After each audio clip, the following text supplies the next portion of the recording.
and friends. But it's a Friday, so we're doing a live. And today I want to talk about, since Laurent's not here to defend it, the French language, because there are some things that are really, really needlessly, inappropriately tricky for Anglophones, for native English speakers. And I want to complain. But in all seriousness, let's take it back to the reason that things got tricky in the first place, the Norman invasion of England in 1066. I know that's why you guys are all here, is to talk about William of Normandy defeating King Harold at the Battle of Hastings. I know that's why you're here. Anyway, but because of the Norman invasion, which was the Duke of Normandy, William of Normandy, who came over to England and killed the debatably legitimate King of England, King Harold.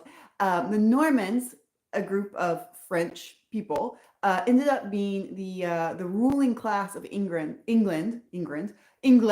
for several hundred years. And in fact, there were many, many kings of England that never spoke English at all.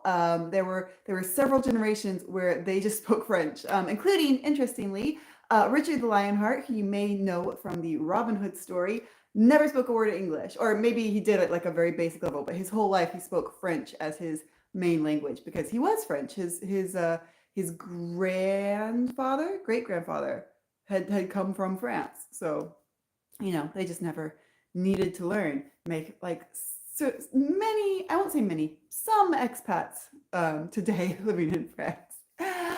So that is why the English language is so close to French. We share so many words. And noticeably, if you think about like there's some words that you can tell that French was the aristocracy and English were the working people. Like, for example, in English, we say cow for the animal, which if you're a farmer, you're going to think about a cow and you're going to, that's the thing you're in contact with the most. But we say beef for the meat. So if you're an aristocrat, you are getting the more contact with the meat of the animal than the actual animal in the field.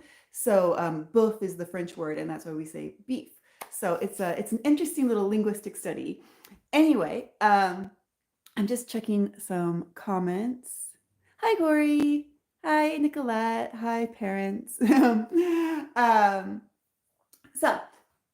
what does that have to do with French being annoying for English speakers? Because there are certain words that are very similar to words we have in English, but mean something completely different. The worst culprit of which, and I know many, many, many bilingual people who say that this is the worst one and the most annoying one to learn. The worst culprit is the word normalement in French. So it's spelled like normalement in English, and it does translate to say normally. However, the meaning of normalement is completely different than what we would use normally for in English. So normalement means in French, generally something that is in the future, mostly. But what it technically really means is something that if everything goes according to norms, according to the usual rules of life, normalement, that is what will happen. So for example, you could say, normalement, I'm going to the cinema on Tuesday. It's in the future. If everything goes according to plan, I will go to the cinema on Tuesday. You could also say, normalement, the chicken does not have teeth. That was Laurent's idea, that example. I just want to throw that one to him because it's a weird one. But yeah, normalement, the chicken does not have teeth. If everything goes according to norms, rules, chickens will not have teeth. Thank you, Laurent. In English, obviously, when we say normally, we're usually referring to the past. So like, I normally go to the cinema on Tuesday means something entirely different. It means that like in the past on Tuesdays, I have gone to the cinema and probably I will again, but like you're talking about things that have already happened. It is so confusing. First off, when you're trying to use your brain and understand what someone is saying to you and they use normalement, you're like, and they've already moved on with the conversation by that point. Or the worst one is when you're trying to express something yourself and you really want to use normalement because it sounds so much like normally, but it's not the right sense. And if you say it, people are going to be confused. So that's the worst one. My second worst offender of French vocabulary is also a faux ami. It's not exactly a faux ami, but we say it in French, faux ami, French false friends, for words that sound like English words but don't mean the same thing or slightly different. And the word is expérimenté.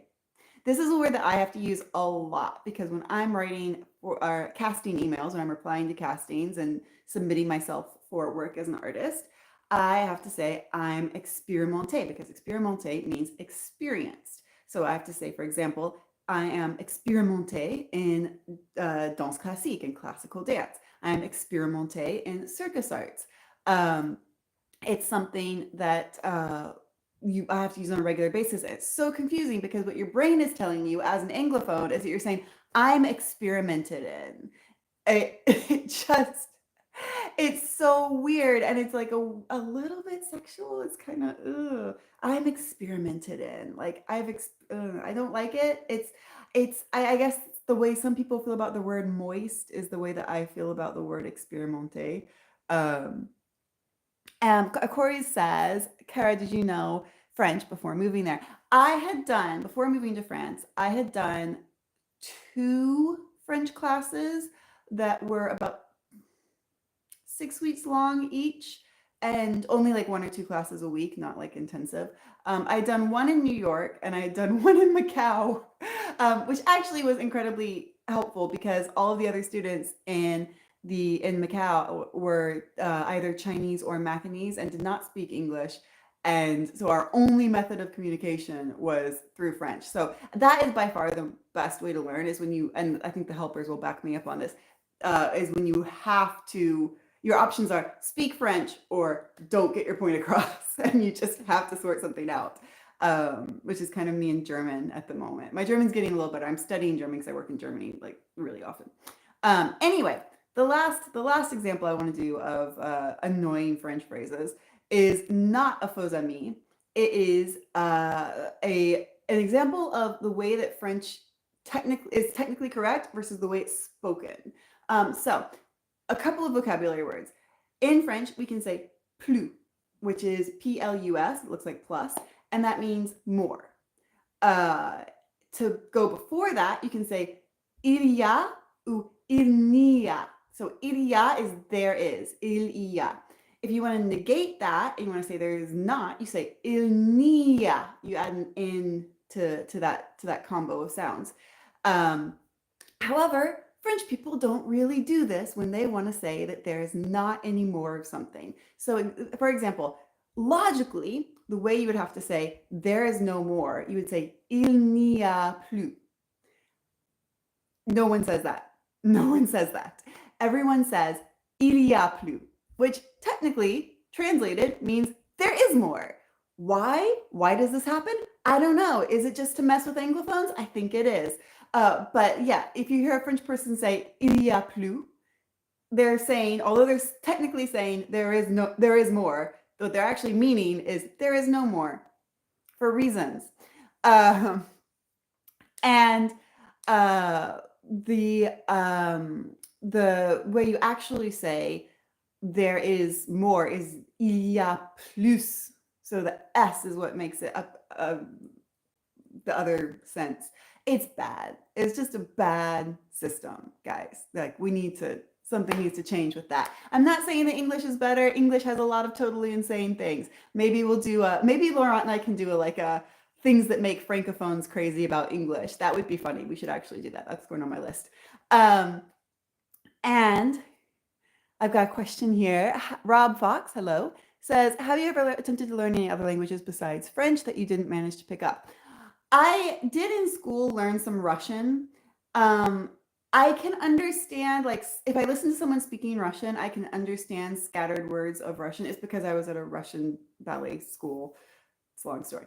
But I can understand scattered words of Russian, but I certainly, like, I cannot make sentences. I cannot understand like a full sentence that someone says. Maybe if I like put more effort into it, I probably would be able to. But I really honestly think that like anyone can learn any language.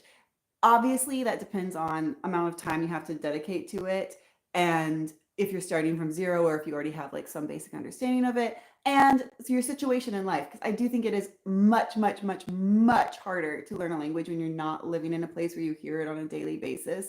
If you're living in a country where you're speaking a foreign language and practicing every day, that is totally different. Um, and I think the situation that you find yourself in of why you need to learn that language makes a huge difference. I do think that anyone can learn any language. At the moment, I'm learning German, and I can feel a huge difference between learning French and trying to learn German because I don't speak German every day. I do speak German occasionally when I'm like emailing someone about a job, but yeah, it's rough. It's hard.